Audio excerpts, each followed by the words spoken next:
ACE tenía en 2004, luego de la crisis del 2002, pero sobre todo el largo deterioro presupuestal en los 90, un presupuesto que a precios de hoy era unos 19.000 millones de pesos, algo así como 1.000 pesos por persona. Imaginemos funcionar hoy con 1.000 pesos asignados a cada persona, cuando la cápita FONASA anda cerca de los 4.000 y algo.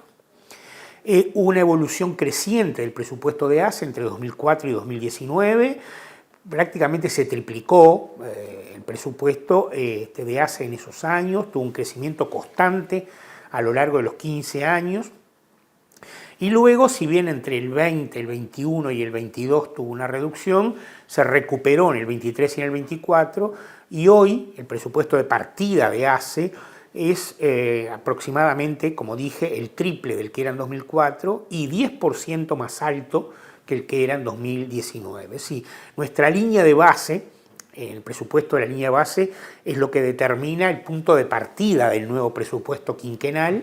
Son 69.200 millones de pesos, esos son más o menos, más o menos 1.700 millones de dólares, que es una cifra importante para la gestión presupuestal de ACE. Cuando nosotros asumimos, encontramos enormes deficiencias en la gestión de ACE y resultados asistenciales magros para los recursos que se tenía. Siempre una frase que dijo la vocal Marcela Cuadrado del arranque es: tenemos que hacer cosas nuevas, no podemos hacer más de lo mismo. Y yo he aseverado en reiteradas oportunidades que con los recursos que tiene ACE, el nivel de resultados que tiene es absolutamente deficitario. Sí, podría hacer mucho más con los recursos que tiene. A partir de ahí nosotros definimos prioridades en 3 terrenos. No todas van al presupuesto, obviamente, porque no todas implican presupuestación, pero definimos prioridades en 3 terrenos. En el terreno asistencial nos alineamos, obviamente como corresponde, a las grandes prioridades que en políticas sociales tiene el gobierno nacional: infancia, salud mental, a la que le agregamos primer nivel de atención, que fue muy deteriorado en el periodo anterior, en los 5 años anteriores, por lo tanto es una enorme prioridad. Y en esos 3 terrenos, en el terreno de la infancia, más que infancia, embarazo, infancia y adolescencia como ciclo de vida, salud mental y primer nivel están las prioridades asistenciales. Luego tenemos prioridades operativas que tienen que ver con hacer cosas para que estas prioridades asistenciales ocurran y que las determinan. Ahí están la baja de los tiempos de espera, la gestión de los medicamentos, la gestión del SAME, digamos, ¿no? La gestión de la atención extrahospitalaria. Y luego tenemos prioridades internas que hacen a la organización ACE y que determinan que los objetivos operativos y obviamente los objetivos asistenciales se cumplan. Ahí están la reformulación de la oficina de la Dirección de Atención al Usuario, la reformulación del modelo de financiamiento, los cambios en la estructura organizacional, digamos. Esos determinaron 20 objetivos que están en un documento que el directorio de ACE aprobó y que está en la web, pero yo los agruparía así: asistenciales, operativos y objetivos de contexto, de organización, no asistenciales, pero que hacen a la vida de la organización. En el periodo anterior se aprobó un proyecto de Fondo de Protección a la Infancia. Ese Fondo de Protección a la Infancia tenía 110 millones de pesos que iban a ACE, con el cual el gobierno anterior decidió invertirlos en las llamadas casas de desarrollo de la niñez, que básicamente son mecanismos para actuar sobre los niños y niñas y adolescentes que tienen dificultades de aprendizaje. Que, como todos sabemos, en el caso de los FONASA, de los afiliados al BPS, eso lo tienen a través de las llamadas ayudas extraordinarias, pero el enorme contingente de niños, niñas y adolescentes de ACE que no eran usuarios FONASA no lo tenían. Y eso terminaba en el 2024. Bueno, lo que se decidió fue que eso continuara en este periodo, o sea que los 110 millones de pesos para las casas de desarrollo no incrementan el presupuesto porque están en la línea de base y continúan.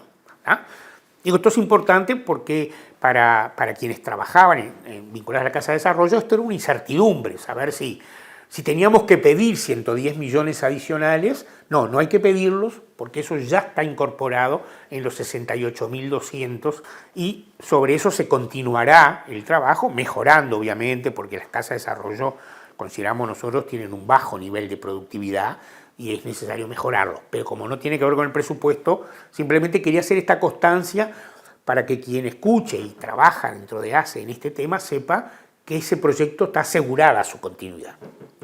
Pero además propusimos un incremento de los recursos para infancia de 50 millones de pesos para la visita domiciliaria. En el año 2011 me tocó impulsar que en las metas asistenciales que el sistema FONASA le paga a los prestadores de salud, se incorporará la visita domiciliaria obligatoria. Pero en aquel momento, por razones de la etapa en la que estaba la reforma y los recursos que había, solo fue obligatoria para los niños o niñas que nacen en condiciones de riesgo. La idea con estos 50 millones son dos. Por un lado, cumplir a rajatabla esta meta, hoy no la cumplen un 100% en el caso de los niños y niñas nacidos en riesgo, y extenderla a todos los niños. Totalmente viable. Recordemos que cuando en 2011 hicimos esto, yo siempre lo traigo como recuerdo porque cuando me tocó asumir de ministro nacían 50.000 niños por año. El último año nacieron 30.000. Y en ACE nace una parte considerable de esos niños, pero obviamente tuvo la misma reducción que tuvo la tasa de natalidad del país. Entonces es absolutamente viable que todos los niños y niñas que nacen en ACE tengan antes de los 30 días, en el caso de los nacidos en riesgo 10 días, en el caso de los niños que no nacen en condiciones de riesgo pusimos 30 días para darle mayor flexibilidad a la medida, tengan una visita domiciliaria. Eso significa que un equipo de salud lo visite y vea que de alguna manera ese niño o niña en esos 30 días ha tenido una evolución correcta, las normas que debe cumplir, vacunación, controles sanitarios y demás se cumplan, y sea al final del quinquenio todas las niñas y niños que nacen en ACE tengan ese control. Y de alguna manera le da a la organización un seguimiento, una trazabilidad de la evolución de sus usuarios que hoy no tiene. Es una medida central que la Dirección de Niñez y va a impulsar fuertemente. Igual que infancia, salud mental es una de las prioridades definidas en el Consejo de Políticas Sociales. El Consejo de Políticas Sociales es un organismo dependiente del Gabinete Social en la que integramos, en el caso de los ministerios, los subsecretarios, la presidenta del INAU, en mi caso como vicepresidente de ACE, la Junta Nacional de Drogas, en fin, todos los organismos que tienen que ver con las políticas sociales. Y el Consejo ha tomado infancia y salud mental como sus dos prioridades en línea con las definiciones del Gobierno Nacional. O sea que lo que voy a decir ahora para salud mental también vale para infancia, y es que las políticas no son aisladas, son parte de una coordinación política, institucional y operativa con el INAU, con ACE, de ACE con el INAU, con el Ministerio de Salud Pública, con el Ministerio de Vivienda en muchos casos, con la Dirección de Niñez, con el área de primera infancia del Ministerio de Educación y Cultura, etcétera, etcétera. Y en el caso de salud mental, con la Junta Nacional de Drogas. Entonces, lo primero es que es un proyecto general. Nosotros, para este presupuesto, hemos enfatizado tres cosas, digamos, en la línea de salud mental. Primero, el fortalecimiento de la red de atención. La salud mental no es solamente la internación, es actuar en el agudo, es actuar en la inmediatez, es actuar cuando la persona llega a un centro de salud, al primer nivel de atención, y plantea un problema de salud mental.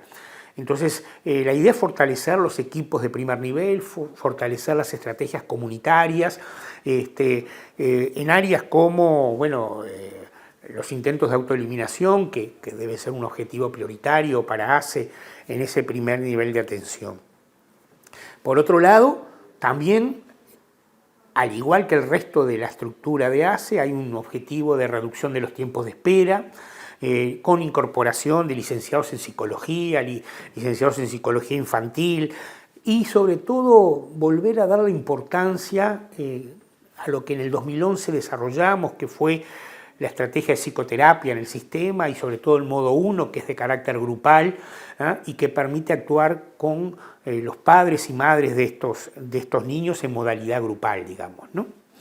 Y finalmente, la ley de salud mental nos interpela, digamos, en la necesidad de buscar procedimientos alternativos a la internación monovalente en salud mental.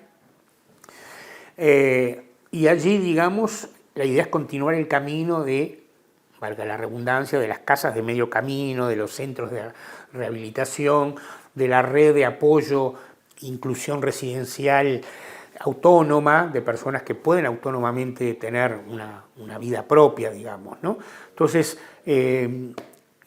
fortalecer el primer nivel de atención, profundizar las líneas de atención en términos de lo que es la estrategia vinculada al decreto de 2011 de la psicoterapia y los mecanismos alternativos, en particular las casas de medio camino y otras, son los objetivos centrales.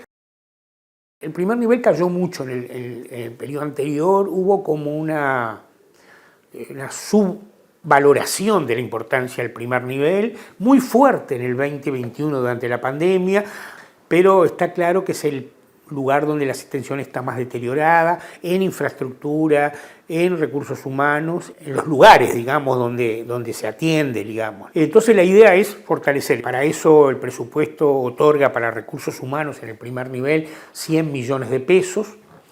De esos 100 millones de pesos, la idea es que haya un énfasis en la erradicación de profesionales de la salud en el interior del país, y en particular en los primeros niveles, que se tenga en cuenta la salud rural, que es muy importante en el primer nivel de atención y también está muy deteriorada, que se fortalezcan los equipos de referencia, porque la atención en el primer nivel debe ser integral y debe tener la capacidad de dar respuestas y derivar cuando esto sea necesario, pero dar respuestas en el propio primer nivel de atención, como es la experiencia en el mundo, como fue incluso en Uruguay durante muchos años, sobre todo entre el 10 y el 17, 18, donde hubo un énfasis fuerte en el primer nivel de atención. La telemedicina es un factor importante.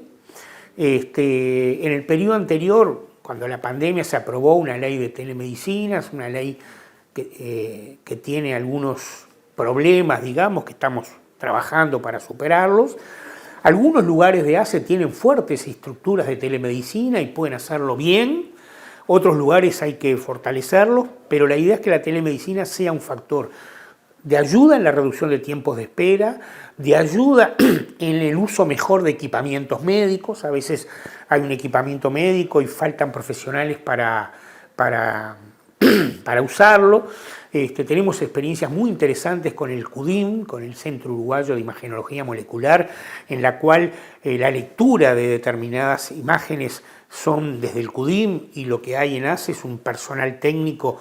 Queremos expandir esa idea, digamos, para todo ACE, y el vínculo con el CUDIM, persona pública no estatal, es clave para eso. Es que el primer nivel se fortalece con, como dije hoy, equipos integrales: ginecología, pediatría, psicología, odontología, trabajo social, obstetricia, nutrición.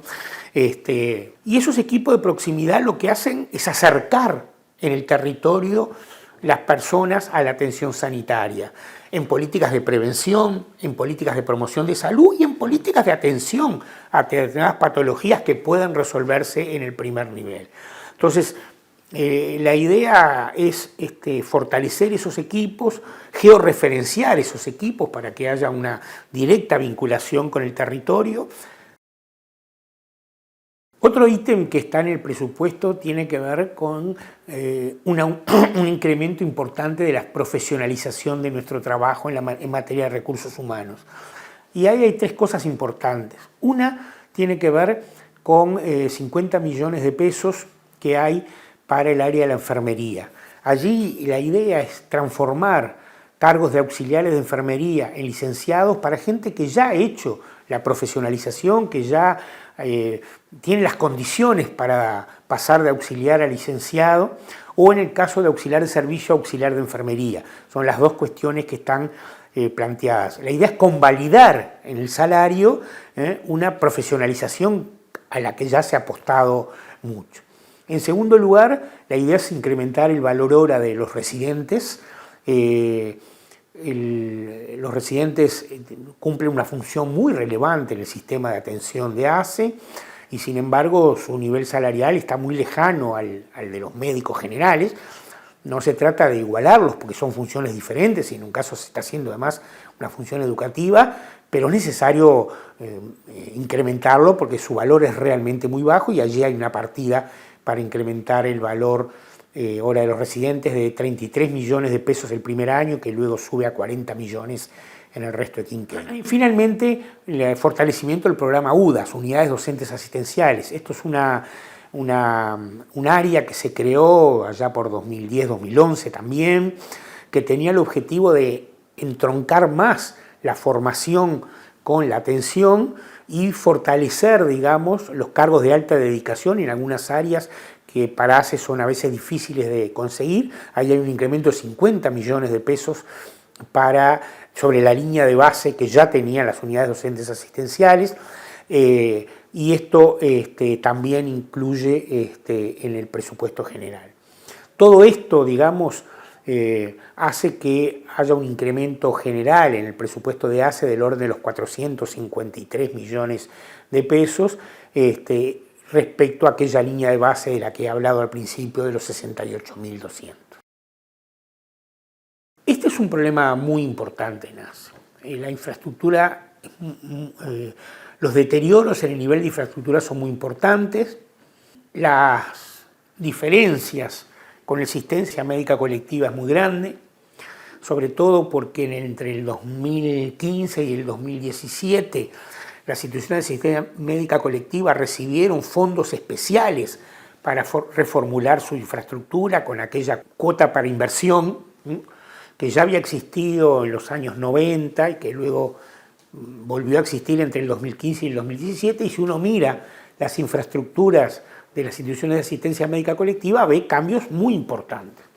En ACE la infraestructura no fue priorizada en estos periodos.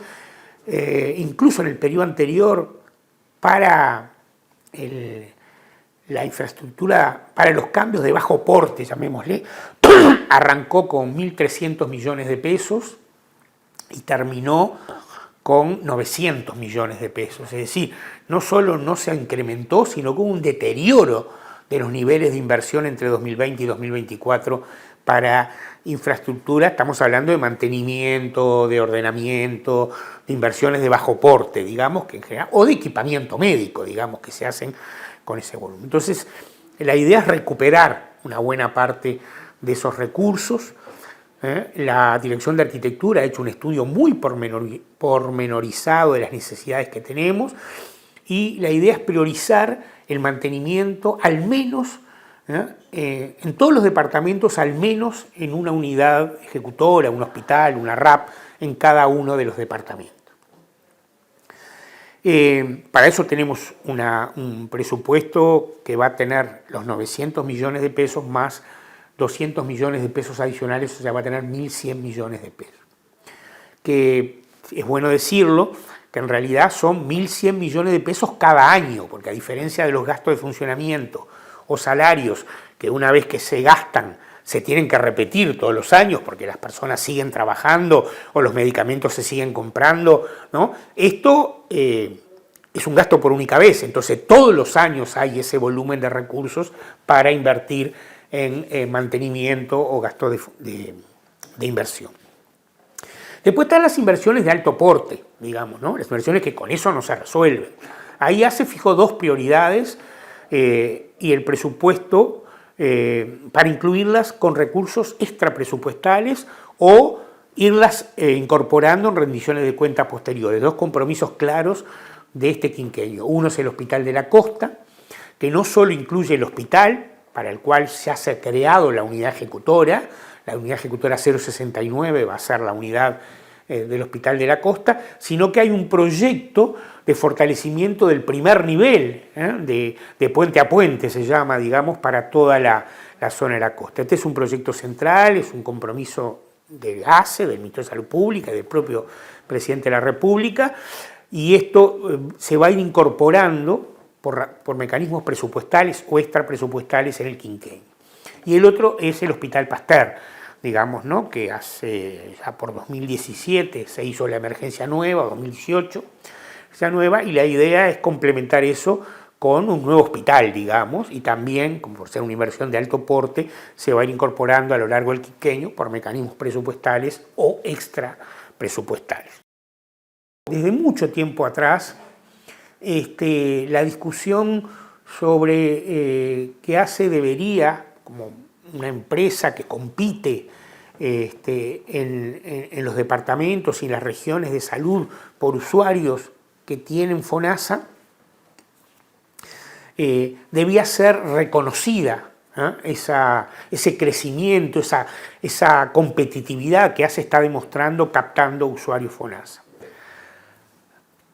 Una anécdota interesante, cuando todos saben que en el viejo DICE, que era el organismo previo al FONASA, pero que solo incluía a los trabajadores privados formales, no se podía elegir ACE. Si uno tenía DICE y solo podía elegir una mutual. Cuando creamos el FONASA, decidimos que quienes ingresan al FONASA, que ya no eran los privados, los públicos, los hijos, los cónyuges, los jubilados, o sea, todos pudieran elegir ACE. Y me acuerdo que en aquel momento algunos nos dijeron, ¿y quién va a elegir ACE?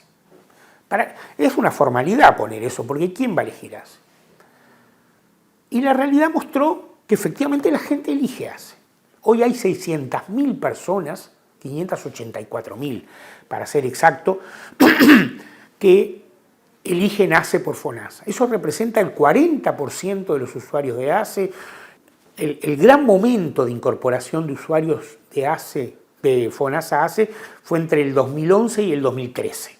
Esos 3 años, ahí fue 200.000 de esos 600.000 se incorporaron solo en esos 3 años de la reforma. Pero ¿qué es lo que pasa? Cuando ACE incrementa sus ingresos por usuarios del FONASA, como tiene un presupuesto tope, eso se descuenta de lo que ACE le manda, a rentas generales, ¿no? Y el volumen global del presupuesto es igual. Esto nosotros siempre lo consideramos que es injusto, porque si ACE capta usuarios FONASA, tiene más usuarios. Y si tiene más usuarios y le mantienen el mismo presupuesto, porque lo que obtiene por financiamiento FONASA se descuenta del financiamiento de rentas generales, su gasto por usuario cae, porque el numerador va a ser el mismo, el presupuesto, y el denominador, que es el número de personas atendidas, crece. Bueno, lo que se hace ahora es reconocer que eso es realmente necesario, y por lo tanto, lo que va a pasar ahora es que si ACE incrementa por años, esto se va a calcular anualmente, sus usuarios FONASA, al año siguiente el presupuesto de ACE va a incrementar. O sea, se va a otorgar un crédito presupuestal para legitimar esos nuevos usuarios FONASA que tienen y no se van a descontar de rentas generales. Con la condición de que una parte de ese plus presupuestal se distribuya a la unidad ejecutora o a la región que captó esos usuarios. Y esta condición tiene que ver con el estímulo. O sea, cuando uno habla de mejora en la gestión, dice hay que competir en el mercado de la zona este, para que en 33, en Rocha, en Cerro Largo, en La Valleja, en Maldonado, haya más usuarios FONASA que elijan ACE. Bueno, pero eso tiene que tener un componente de estímulo para que eso luego se transforme en un incremento presupuestal para esa unidad ejecutora o esa región. Este es el cambio, para mí, es un cambio muy relevante en la lógica y debería tener un efecto en la gestión y en la capacidad competitiva de ACE en el mercado de la salud muy importante. Con la venta de servicios pasaba lo mismo que con los ingresos FONASA.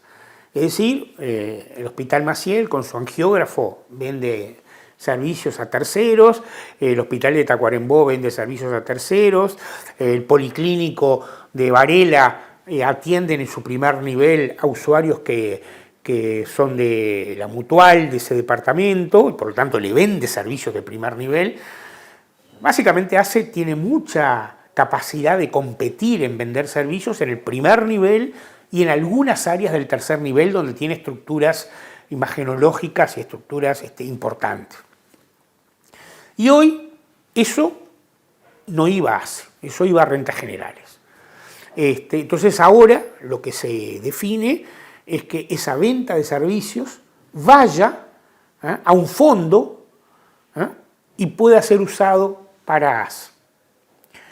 Obviamente esto requiere una habilitación presupuestal para que se use, pero a diferencia de antes, que ni siquiera pasaba por ACE, iba a rentas generales, ahora va a un fondo de inversión que va a constituir ACE para que esos recursos se puedan usar. Luego se discutirá si hay habilitación presupuestal y demás.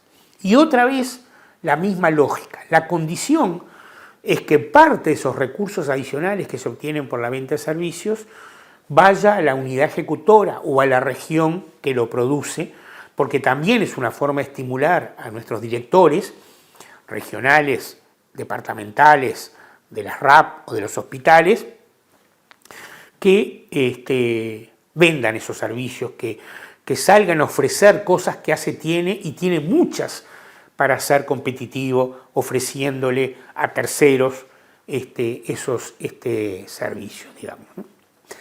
Respecto a las destercerizaciones es una cosa distinta, pero que también ya se desarrolló en el 2016-2017 y la idea es volver. ¿Cuál es la idea? La idea es que ACE compra mucho a terceros de muchas cosas. Y esto ha crecido mucho entre 2020 y 2024. Para poner un ejemplo, entre 2022 y 2024, los estudios contratados afuera de parte de ACE se duplicaron. Los traslados también, las camas de CTI también, las camas de moderado menos, pero también. Entonces, ¿cuál es la idea? La idea es que ACE pueda sustituir esas compras afuera con recursos propios. Voy a poner el ejemplo más sencillo. Compro un tomógrafo. Yo hoy, en el departamento X, pago las tomografías a un tercero, en general a la mutualista del departamento. Y el volumen de pagos por tomografías y resonancias de ACE en el interior, a las mutuales del interior, es muy grande. Si no recuerdo mal, anda en el entorno de los 500 millones de pesos. Entonces yo compro ese tomógrafo. El presupuesto me anticipa el dinero para yo comprarlo y luego yo lo voy a financiar con la reducción de gastos que yo tengo por contratar afuera esas tomografías. Y al final, en un periodo determinado, mi balance tiene que ser cero, es decir, lo que me anticiparon del presupuesto tiene que compensarse con los gastos que yo dejo de hacer por comprar afuera eso, y obviamente con eso financio, si es en caso de una tomografía, los recursos humanos para manejarla, el pago de las imágenes para realizarlas, bueno, todo lo que implica ese gasto, y el balance es cero. O sea, no hay incremento presupuestal con esto, a diferencia de los usuarios FONASA y de la venta de servicios, pero hay una mejor utilización de nuestros recursos y una mayor eficiencia y una menor dependencia de los precios que por estas tercerizaciones se nos cobra